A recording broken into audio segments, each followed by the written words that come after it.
The day I bought that rusted shipping container for $3,000, my own brother called me crazy. But when I opened those doors 6 months later, the entire neighborhood fell silent. Before we dive in, tell us, where in the world are you watching from? If you enjoy stories like this, make sure to hit that subscribe button, because tomorrow's episode is truly mind-blowing. Let's get started. I'm Zara Chen, and I've been turning wrenches since I was 12 years old. My dad taught me everything about engines, transmissions, and brake systems in his little repair shop here in Denver. When he passed away 2 years ago, he left me more than just grease-stained coveralls and a toolbox. He left me Chen's Auto Repair, a business he'd built from nothing over 30 years. But here's the thing, nobody tells you about inheriting a family business. Sometimes love isn't enough to keep it alive. I was drowning in debt, losing customers to the flashy new dealership across town, and working 14-hour days just to scrape together rent money. My brother Finn, who works in tech and makes more in a month than I make in 6, kept telling me to sell the shop and get what he called a real career. My mother Cordelia would look at me with this mixture of worry and disappointment every time I showed up to family dinner with motor oil under my fingernails. The neighbors had started whispering too. I could feel their eyes on me when I'd roll undercars in the shop's open bay doors. Some called me the weird car lady behind my back. Others placed bets on how long I'd last before bankruptcy forced me out. Even Trevor, who owns the luxury car wash next door, would smirk every time he saw me struggling to move heavy equipment by myself. But I had something they didn't understand.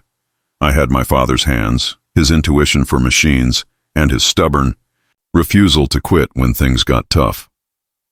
Every time someone told me I was fighting a losing battle, I'd remember what he used to say while we worked side by side.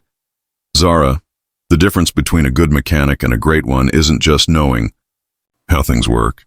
It's seeing how things could work better. That rusty container everyone laughed at? It wasn't just a purchase. It was my father's voice reminding me that sometimes the most broken-looking things have the greatest potential for transformation. And I was about to prove that to everyone who had written me off. What happened next changed everything I thought I knew about business, family, and what it really means to carry on someone's legacy. This is the story of how I turned their doubts into my greatest triumph. Let me paint you a picture of what my life looked like before everything changed. Every morning at 6, I'd unlock the metal doors of Chen's Auto Repair, flip on the fluorescent lights, and survey the same heartbreaking scene. 3 cars in various states of repair, a stack of unpaid invoices rubber-banded to my father's old clipboard, and a coffee can that served as my daily tip jar, usually containing more dust than dollars.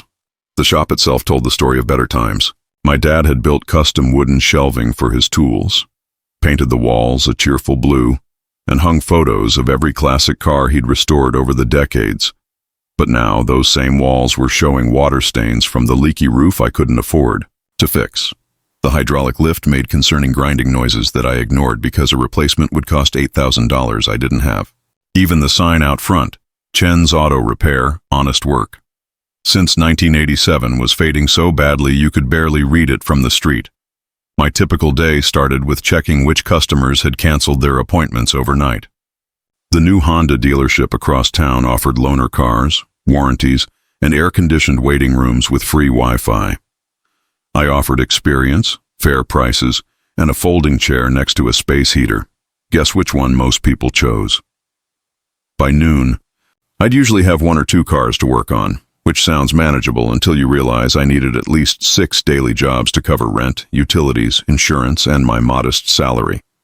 I'd spend the afternoon calling customers about overdue payments, negotiating with parts suppliers who'd put me on cash-only terms, and trying to stretch every dollar until it screamed. My employee and best friend Reese would arrive around 2. She's been with the shop since my dad's time, and she's the only reason I hadn't completely lost my mind. Reese has this way of staying positive even when the situation looks hopeless. She'd walk in, assess the day's disasters, and somehow find a reason to smile. Dad always said this place would take care of us if we took care of it. I told her one particularly rough afternoon while we shared a gas station sandwich because it was all I could afford for lunch. But I'm starting to wonder if he was just being optimistic. Reese looked up from the brake job she was finishing.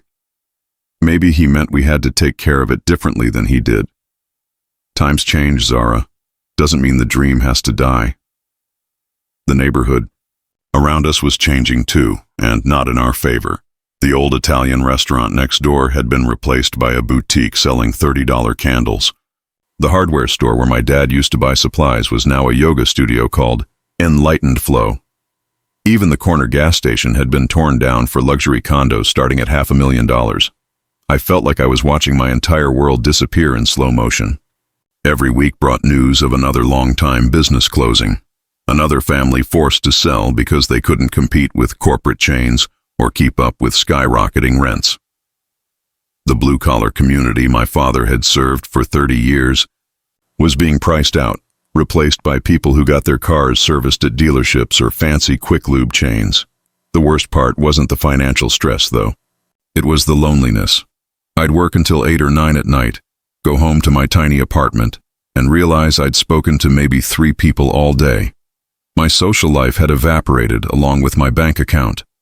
Dating was impossible when your idea of dressing up meant clean jeans without grease stains. Even my relationship with my family had become strained and awkward.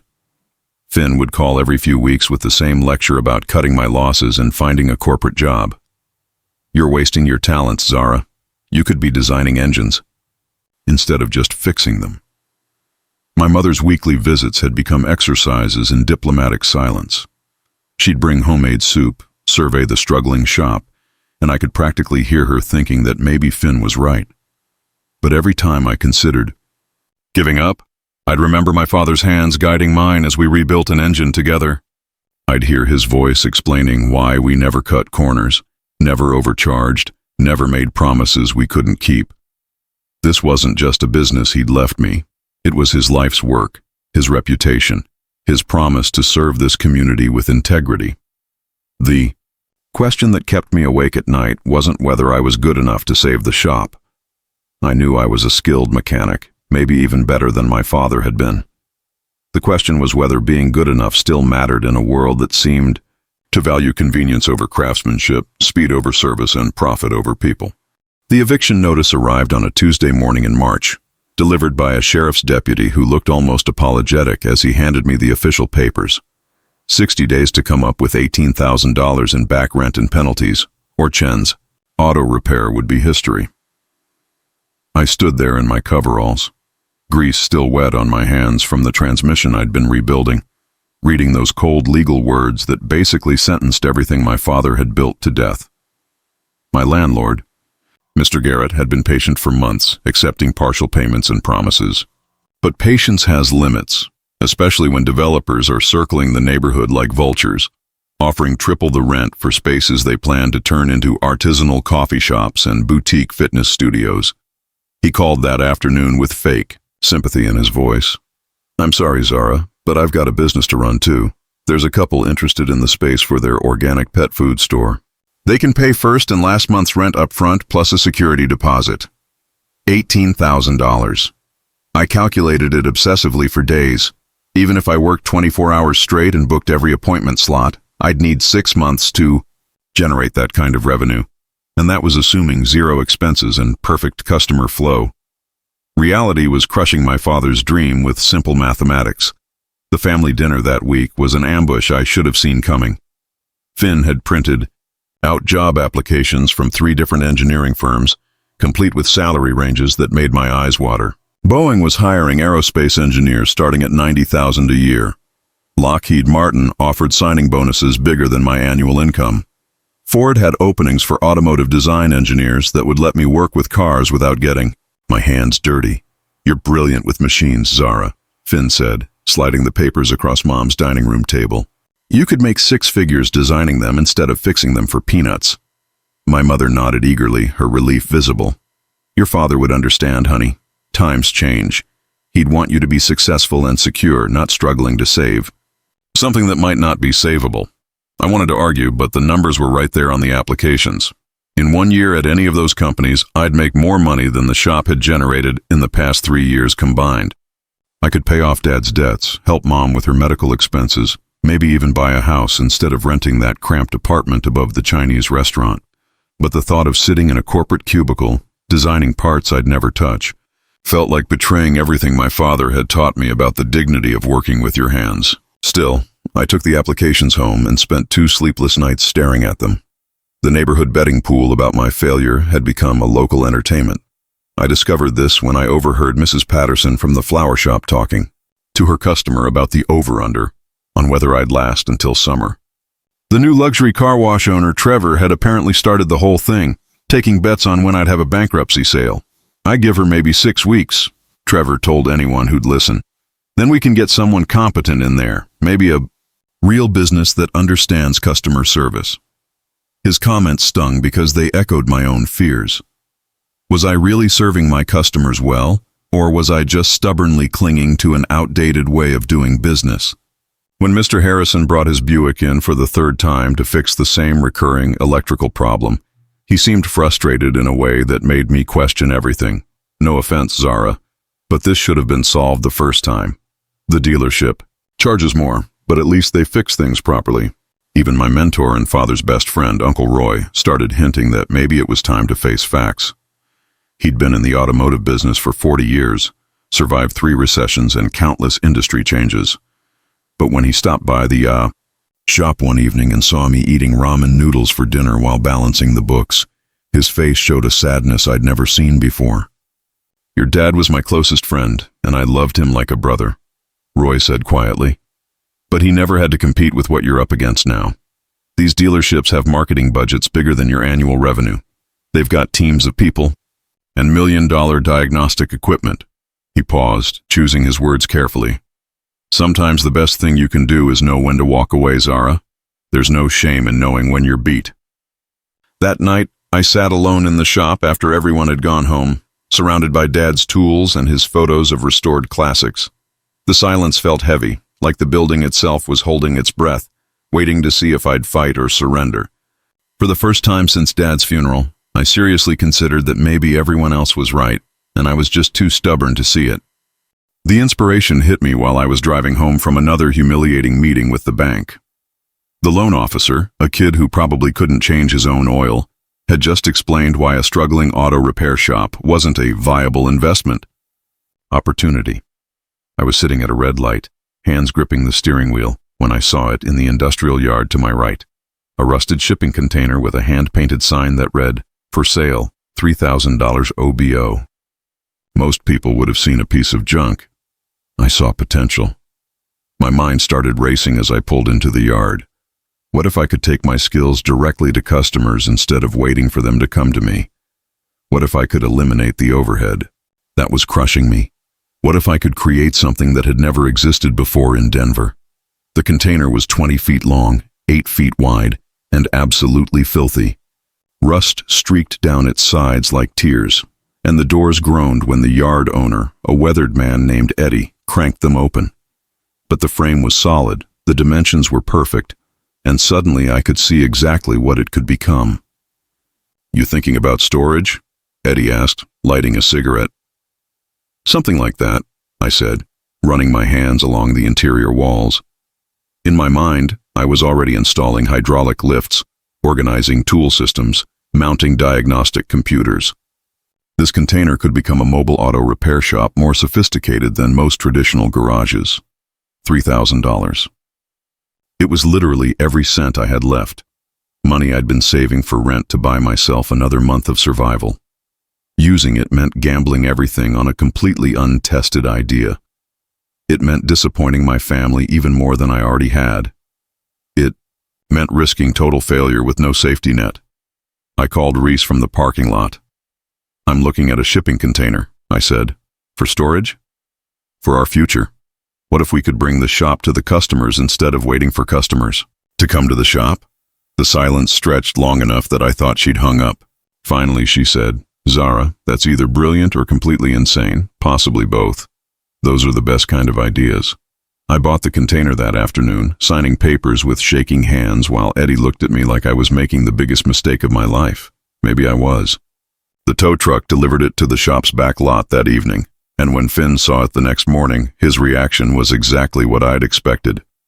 You just threw away our last hope." He was pacing around the container like it was a crime scene. "This is $3,000 of rent money, Zara. $3,000 that could have bought you time to find a real solution." My mother took one look at the rusty metal box and stopped speaking to me entirely. She'd nod politely when I called, answer in monosyllables, but the disappointment radiated from her like heat from an engine. Even Reese, who'd supported me through everything, seemed shaken by the magnitude of what I was attempting. But I had a vision now, and visions don't wait for permission. I started working 18-hour days, spending my mornings handling regular shop business and my nights transforming the container. I researched mobile workshop designs from Australia and Germany, studied hydraulic systems, calculated weight distributions, and applied for every permit the city required. The physical work was brutal. I installed a custom hydraulic lift system that could handle vehicles up to 6,000 pounds. I built modular tool storage that maximized every inch of space. I mounted LED lighting systems that would turn night into day. I added a diesel generator, an air compressor system, and a mobile office complete with diagnostic computers and customer seating. Every night I'd collapse into bed with aching muscles and grease-stained clothes, but my mind would be racing with possibilities. What if busy executives would pay premium prices to have their cars serviced in their office parking lots? What if I could eliminate the overhead that was killing traditional shops? What if convenience was more valuable than I'd ever realized? "Why are you risking everything on this crazy plan?" Reese asked one night as we installed the electrical systems. I stopped working and looked at her. "Because playing it safe is what's been killing us. Dad took risks to build this business 30 years ago. Maybe it's time I took some risks to save it." The hardest part wasn't the physical labor or even the financial stress. It was working mostly alone, in secret, like some kind of automotive mad scientist. I couldn't afford to let customers see what I was doing until it was perfect. I couldn't afford to fail publicly. This container represented not just my last chance, but my father's legacy and my own future. 6 months of 20-hour days, burned fingers, frustrated tears, and absolute determination. 6 months of everyone thinking I'd lost my mind. 6 months of believing in something nobody else could see. The container was about to prove them all wrong. 6 months later, on a crisp October morning, I sent a simple text to everyone who had doubted me. "Chen's Auto Repair, 10 a.m. Come see what $3,000 can really buy." The crowd that gathered in front of the shop was bigger than I'd expected. Finn arrived first, arms crossed and skeptical. My mother came with Uncle Roy, both wearing expressions of polite dread. Trevor from the car wash showed up with a smirk, probably expecting to witness my final public humiliation. Even some of my former customers were there, along with neighbors who'd been whispering about my crazy project for months. The container sat in the middle of the parking lot, still looking like the rusted piece of junk everyone remembered.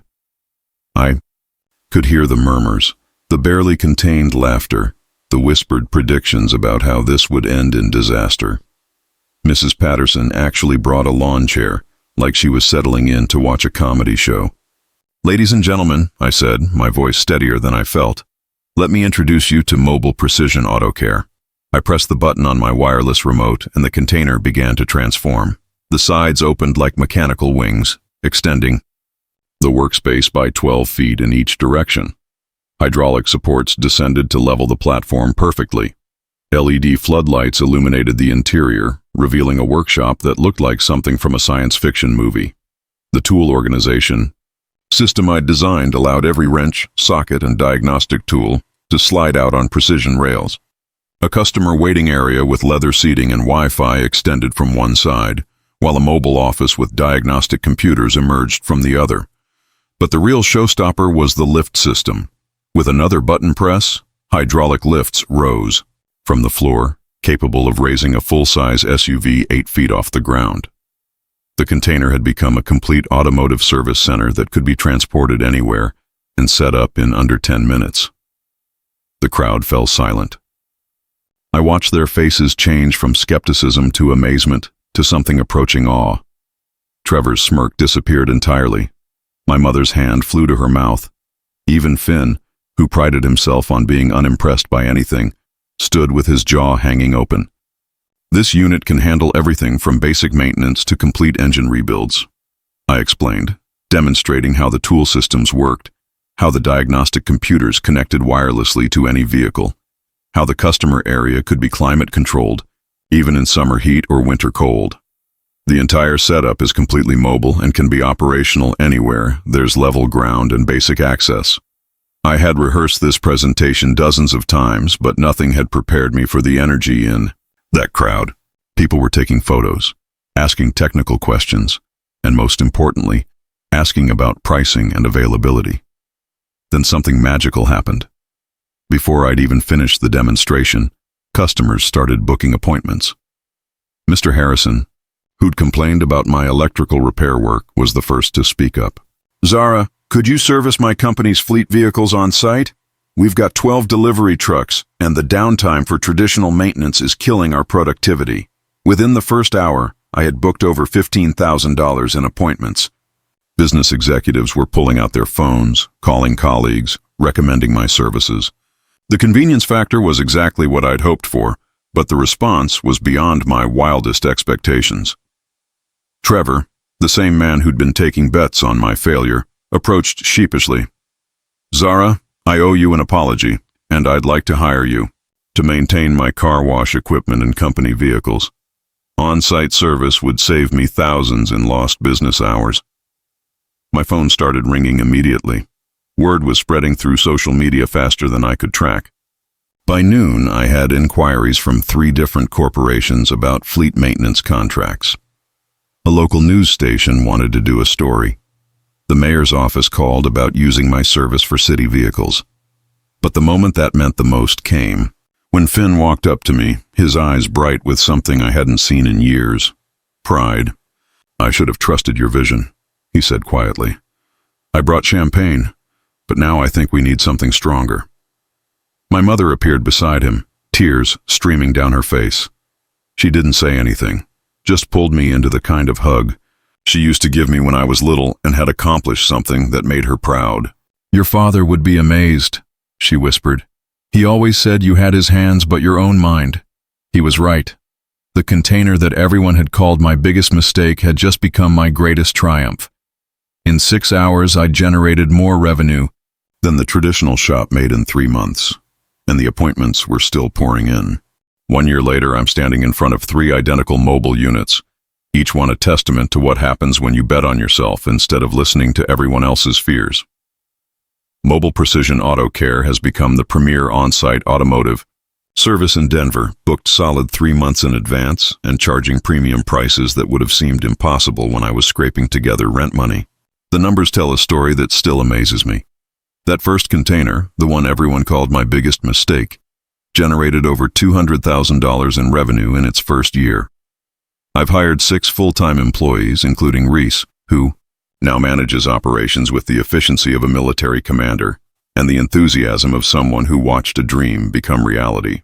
We serve 43 corporate clients, maintain fleets for 2 city departments, and have a waiting list of individual customers who've discovered that premium convenience is worth premium pricing. But success isn't just about money, though the financial transformation has been incredible. I paid off every debt my father left behind, bought my mother a house 3 blocks from her favorite grocery store, and established a college fund for my nephew that will ensure he never has to choose between following his dreams and playing it safe. The shop that was 3 months behind on rent now owns its building and the lot next door. The most unexpected victory has been watching my family relationships heal and grow stronger. Finn didn't just apologize, he joined the business as our technology consultant, developing a mobile app that handles scheduling, customer communication, and payment processing. His corporate salary went toward expanding our fleet, and his business acumen helped me avoid mistakes that could have derailed everything. "I spent so much time trying to convince you to think like me," he admitted one evening while we worked together installing GPS tracking in the newest unit. "I never stopped to consider that maybe I should have been learning to think like you." My mother has become my biggest champion, telling anyone who'll listen about her daughter who turned junk into gold. She brings lunch to the crew every Friday, and her pride in what we've built radiates from every conversation. The woman who once worried I was wasting my potential now brags about my innovation at her book club, her bridge games, and her church socials. The impact has rippled far beyond my family. Other struggling small business owners started reaching out, asking how they could apply mobile service concepts to their trades. I've mentored a plumber who now operates from a converted trailer, an electrician who services office buildings on site, and even a dog groomer who brings her services directly to customers' homes. The old economic model of waiting for customers to come to you was dying anyway. We just figured out how to kill it faster and better than our competition. Speaking at business conferences has become an unexpected part of my life. Standing in front of audiences of entrepreneurs and corporate executives, I share the story of that rusted container and watch their faces change as they realize their own impossible ideas might just be breakthrough innovations waiting to happen. The question I get asked most often is how I knew it would work. The truth is, I didn't know. I couldn't know. Innovation requires taking action before you have proof that you're right. What I had was faith in my skills, understanding of my customers, real needs, and willingness to risk everything on an idea that everyone else thought was crazy. Most people fail not because their ideas are bad, but because they let other people's fears become their own limitations. The container sits in my driveway now, retired but not forgotten. Sometimes I go out there just to run my hands along its sides, remembering what it felt like to see potential where everyone else saw problems. My father's tools are still organized exactly the way he taught me, but now they serve a business model he never could have imagined.